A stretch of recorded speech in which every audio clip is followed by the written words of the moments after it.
What's going on, guys? JSGC 171 here, and we're here following on from yesterday's Man City transfer update. This time, we're introducing Kyle Walker properly to Man City.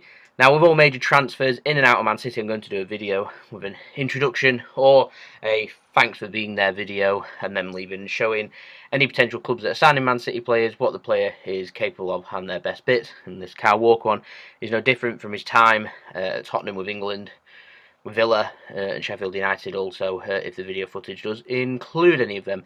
Now, Kyle Walker does join Man City, £45 million, £5 million in add-ons, £50 million deal. Something similar to what we signed John Stones for as well, so not too different with the fee.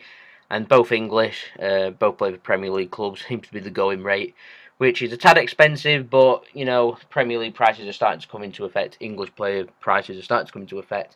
There you go, Man City have done it anyway, so nothing we can do about it. Man City have the money, so they've paid it. Now, we missed out on Dani Alves, as everyone is already aware. He signed for PSG after giving a verbal agreement to join Man City, which has apparently annoyed Guardiola. It's annoyed him that much that just a few days later we've responded by signing Kyle Walker. Now, Kyle Walker is a very quick player, not all strong physically, but he is very pacey, gets forward, a very offensive right back. So I expect that he'll be going, slotting into that role. He's very similar to Benjamin Mendy, which is who we're after at left back.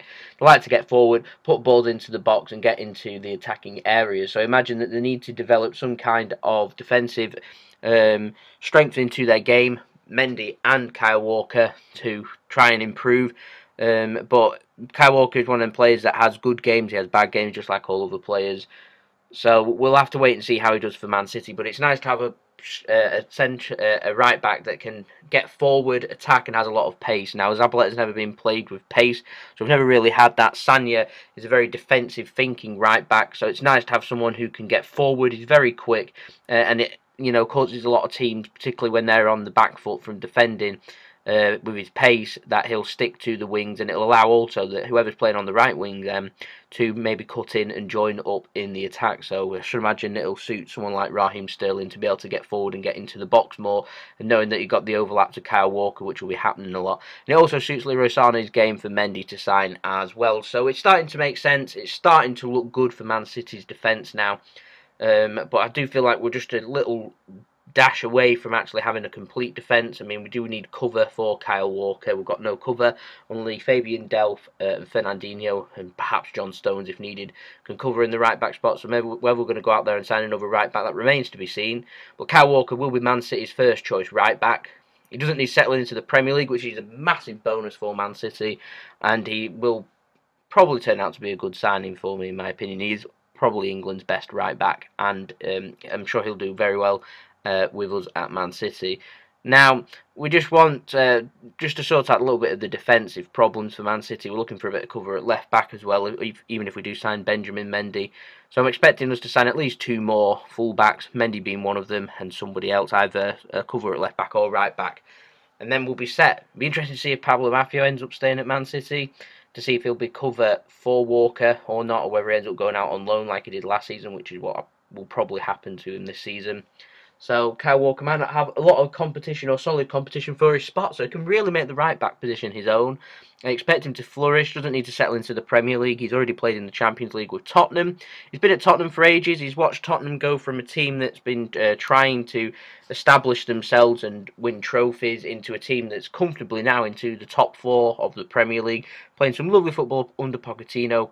Guardiola plays lovely football for Man City, so doesn't need a lot of settling in there. He already knows a few players, Fabian Delph, John Stones, etc., etc., all the English players, Raheem Sterling. So having Raheem Sterling and Kyle Walker out on the right wing, which is what happened for England, they don't need a lot of settling in there, so that's perfect for that scenario. So there's not a lot of settling in issues, which is what Benjamin Mendy might have at Man City, or, you know, getting to know people. So it's a good signing, a solid signing. It's nice to have a right back at last, and we can really push on with the season. So hopefully this will prove to be a good signing for Man City. We're waiting for John Stones to mature into the good player. I mean, he's getting a year older, a year more experience, and a year better under Guardiola. However, Kyle Walker now entering into the age of 27 doesn't need as much settling in, doesn't need as much blending into the team. Expect he'll already know what to do, go in and do it. So it's nice not to watch players have the rough edges, if you know what I mean. I'm hoping he'll come into a complete right back, and hopefully he'll have a bit of competition in the right back area, and it'll push his game even further, and we'll end up having one of the top right backs in the Premier League. Because for Tottenham, he will arguably be in the top 3, maybe even top 2 best right backs of last season.